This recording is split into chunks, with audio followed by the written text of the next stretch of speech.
Hello. Is this focused? Oh, whoa. That's a no. Oh, I think it's good. Oh, okay. Act natural. I'm so terrible. I'm so awkward. Hello. My name. That's terrible. Hello. My name. I don't even know if you can hear. 3 hours later. My name is Jenna Phillips, and I am the founder of Clear the Air, which is an online platform that educates, inspires, and mobilizes youth to take climate action.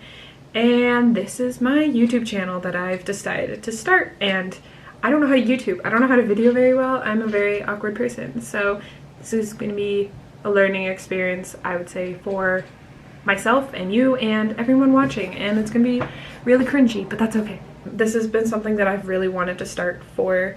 Honestly, I wanted to be a YouTube star since YouTube was a thing and I was 7 years old, but I wasn't allowed. So this was something that I've just been really excited about for many years. And I think it is going to be a great addition to the platform that I've already created. For those of you who don't know me, like I said, my name is Jenna. I am a 4th year student at the University of Waterloo studying environment, resource, and sustainability, and I am passionate about all things sustainability, climate action, and there is a really loud truck going by. I am passionate about all things related to climate action and showing you as an individual how you can take action to promote global change. So Clear the Air is a platform that I started in 2017 that shows you how to take climate action from your own home and how to do that at the individual level.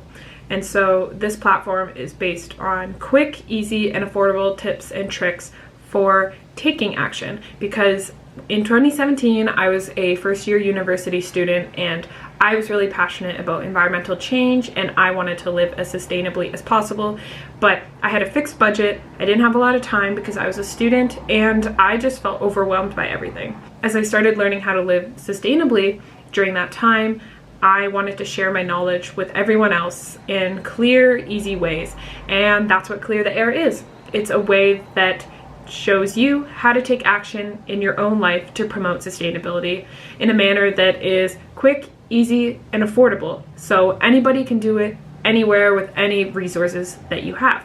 So my platform is over at ctablog.ca, and that is my blog that I've been running for 3 years now, over 3 years, and also you can find my podcast on there called the Clear the Air Podcast, which is also available on iTunes and Spotify, which I'm gonna link below. I think this is how it works. Can I put it up there or there? I don't know how.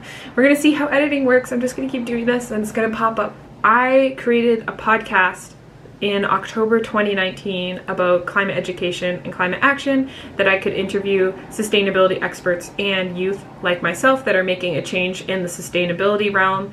So I created that platform because I realized that not everyone can sit down for 10 to 15 minutes to read a blog post, or some people just don't learn very well by reading blog posts. And wait, I have to go back. So Clear the Air, when it originally started, is a blog, and I blog about sustainability. I talk about really complex environmental issues, or I talk about controversial topics that might not make sense if you're not an environmental major like myself, and I break them down into simple, clear language that anyone can understand.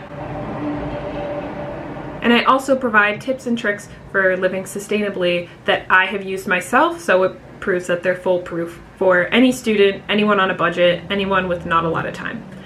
So from there, I realized that not a lot of people have time to sit down and read a blog, or they might not have time during their day to do so. And I wanted to make my platform and my knowledge more accessible to people.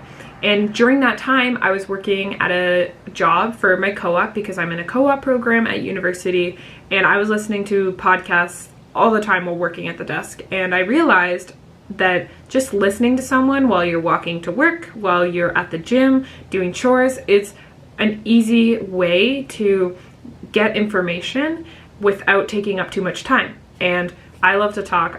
Since I was a kid, I've been told by my teachers to stop talking, and I've been in trouble in elementary school for talking too much. On my first day of grade 1, I was put in the corner and I had to face the wall because I was talking too much. But you know what? It benefited me, because then I made a podcast that helps hundreds of people take climate action in their own life. So October 2019 started the Clear the Air podcast. So then I had a written form and a verbal form that shared my knowledge and my expertise about climate action. And now I'm like, okay, well, people like videos, people like having that more personal touch to things. They really like seeing people and talking to people, and I talk a lot with my hands, as you can see, and when I'm talking in a podcast, you can't see that. So I really wanted to make my platform even more accessible by turning it into videos and really showing you what it is that I do. So showing you my tips and tricks, my daily routines, breaking down these complex topics, really just creating that more intimate feeling to climate education. And especially now during times of COVID, we need that more intimate connection with individuals. We need to feel like we have people there for us, because when we're required to social distance and isolate, having people and feeling like you're talking to a real person and really connecting with someone is really what we need. That is what the YouTube channel is going to be. It's going to be me sharing my tips and tricks, my daily routine, bringing some guests on potentially. Who knows? I already do that on the podcast, but if some social distancing restrictions decrease, then perhaps I can have people on in person, which would be really awesome. And just showing you all the crazy weird stuff that I do in my daily life, because as I said, and as you might be able to notice, I am quite awkward, and so it's funny to watch me try to do things in life that normal humans should be able to do, but I struggle to do. So yeah, that'll be good. And to kick off my first video, I wanted to just share 3 quick and easy sustainability tricks that you can incorporate into your life right now that don't require money, don't require a lot of time. The first tip is to simply stop before you buy things and ask yourself, do I really need this? Is this something that is going to benefit me in the long run? Is it something I'm going to have to replace in a year or two? How long do I need this item, and what do I need it for? And so this can be when you're purchasing things like clothing, this can be things like household goods, it can be whatever you are purchasing, because we live in a world where consumerism is at the core of everything we do, and we are taught that we need to buy, and we need to have material goods to make us feel good about ourselves, when that's really not the case. And it really creates unsustainable behaviors, because we create so much waste, we use energy and resources, and we produce greenhouse gas emissions from the transportation of these material goods that we are purchasing, for them to only end up in a landfill or polluting our waterways or somewhere else in the environment shortly after. So before you buy something, really ask yourself, do I need to buy this item right now? Is it something I'm going to have to replace? Is it something that will last me a long time? And if it's an item that, yes, you need, it's a basic, it's a core essential item, then yeah, you can purchase it. But if it's not, do you really need to buy it? Do you not have something that already serves that purpose that you can just continue to use? That's just an easy way to do it, and it saves you money. The second thing I can suggest to live more sustainably is to simply talk about sustainability and talk about climate action, because we hear about climate change in the news, we hear about social issues in the news, but we really will only get change if we normalize these issues, if they become household topics. We really make climate change a household issue, and we make sustainable action a household topic. Right now, sustainability has this, it almost has this bubble around it, this sort of elitist mind frame where only the richest or the most privileged or the people who have free time on their hands are able to live sustainably, when this is not at all true. And having been a busy student working full-time while taking courses at the same time, not having a lot of money to invest specifically into sustainability initiatives, I know that you don't need to be that top 1% to live a sustainable lifestyle. Everybody can contribute to sustainable action. And simply by talking about it with your household, hearing their perspectives on sustainability and climate change will really help change the mind frame around consumerism and environmental waste and all these other topics. Because how can we create change if, first of all, we don't know what it is that we need to change, and we don't understand the perspectives that need to be changed and the perspectives that we are working with? And that's something that goes for any type of communication. You need to understand both sides of an issue before you can really try to find a solution to the problem you're facing, Because if you propose a solution to someone but it goes against their core values, you're not going to make any progress. They will not want to collaborate with you towards that solution.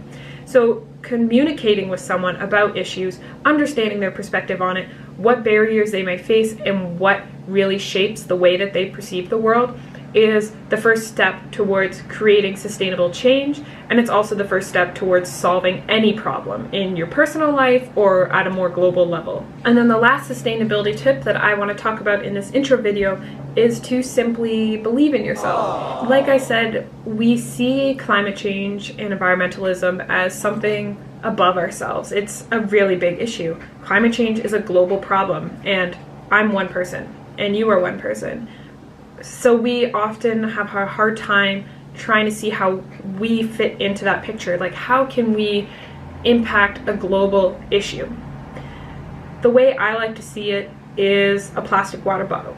Look at a single plastic water bottle. If you use one during your day, you're just drinking one water bottle, which, by the way, you should be drinking more water than that. That is not good. But anyways, if you're only drinking one water bottle a day, a plastic water bottle, and you throw out this water bottle and you don't have a recycling nearby, but so you throw it into the garbage, and you say, well, this is just one water bottle. It's not going to make a big deal. It's just one. I'm only going to do it once. It doesn't matter. Now imagine if the population of Canada, which is where I live, one day in 1 year said, we're just going to throw out a plastic water bottle. Everybody had that same mentality on one day with one bottle. That's about 35 million water bottles going into a landfill on a single day from a single country. Now imagine if the entire globe, everyone in the world said that. That is almost 8 billion water bottles on a single day going into landfill.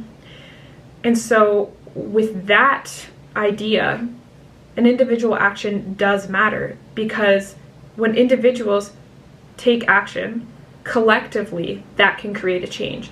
And so that means that we require individuals to work together to take these individual actions to build a collective change.